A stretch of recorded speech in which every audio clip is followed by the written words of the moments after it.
pleasure, Madam Speaker, to stand and do the second reading of my private member's Bill 295, which amends the Criminal Code, sections 214 and 215, to include penalties for neglect of vulnerable adults.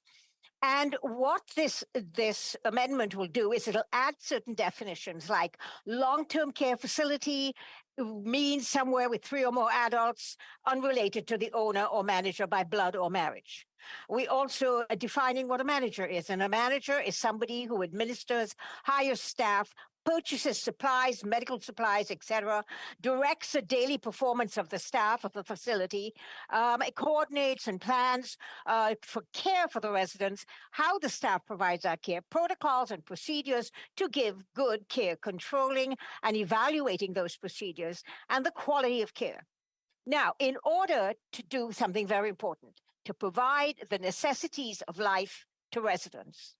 Now, Section 215 of the bill defines duty to provide necessities of life and failure to perform this, meaning to endanger life or cause the health to be injured permanently. Those are the two things that we mean by the word failure to perform. Now, we also will consider in this bill prohibiting the offender who has been found culpable from seeking, obtaining work in any facility that takes care of vulnerable adults, or even volunteering in a facility that takes care of vulnerable adults.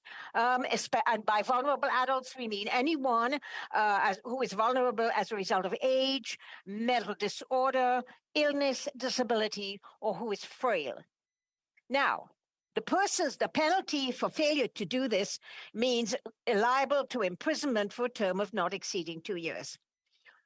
Or punishable on summary conviction. Now, Madam Speaker, why are we bringing this up right now? Because COVID-19 showed us that, in fact, vulnerable adults were very, very much at risk during COVID-19. Let's look at the deaths in Canada under COVID-19 was 69%. Of vulnerable adults compared internationally with an average of 41% for vulnerable adults anywhere else in the world. Now, we know